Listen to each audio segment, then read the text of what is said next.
প্রয়াত দুই নেতার কবর জিয়ারতের মধ্য দিয়ে সাংগঠনিক কার্যক্রম শুরু করল মানিকগঞ্জ জেলা বিএনপির নবগঠিত আহ্বায়ক কমিটি।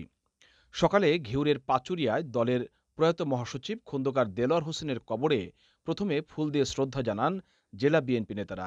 এ সময় তার আত্মার শান্তি কামনায় দোয়া করা হয়। ربنا يا ذو الجلال والإكرام يا পরওয়ারদিগার মালিক, তোমার কয়েকজন প্রিয় বান্দা বান্দির কবরকে সামনে রেখে। এরপর নেতারা গিলন্ড মুন্নু সিটিতে সাবেক মন্ত্রী হারুনা রশিদ খান মুন্নুর কবর জিয়ারত করেন। ফুলের শ্রদ্ধা জানানোর পাশাপাশি তার বিদেহী আত্মার মাগফিরাত কামনা করা হয়।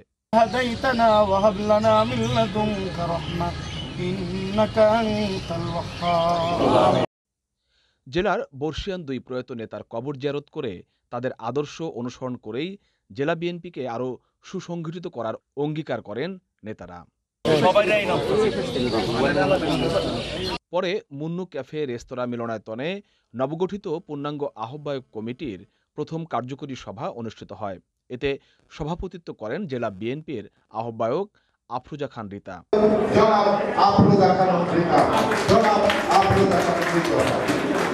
সভায় সাংগঠনিক কার্যক্রম, দলীয় কাঠামো মজবুতকরণ এবং আগামী রাজনৈতিক কর্মসূচি নিয়ে আলোচনা হয়।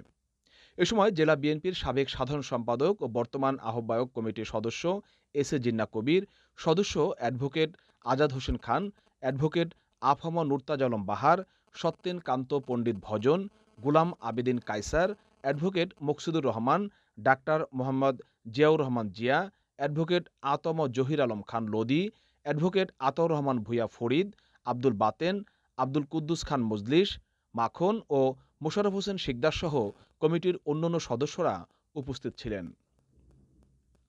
গত ৫ জুন আফরোজা খান রিতাকে আহ্বায়ক করে ৬১ সদস্য বিশিষ্ট পূর্ণাঙ্গ আহ্বায়ক কমিটির অনুমোদন দেয় কেন্দ্রীয় কমিটি। আনুষ্ঠানিকভাবে কমিটির কার্যক্রম শুরুর আগে জেলার বর্ষিয়ান দুই নেতার কবর জিয়ারতের বিষয়টিকে ইতিবাচক হিসাবে দেখছেন বিএনপি ও এর অঙ্গ সংগঠনের নেতাকর্মীরা। তারা আশা করেন সকল বিভেদ ভুলে আগামী দিনে জেলার উন্নয়ন ও জনগণের আশা আকাঙ্ক্ষা পূরণে ঐক্যবদ্ধভাবে কাজ করবে জেলা বিএনপি।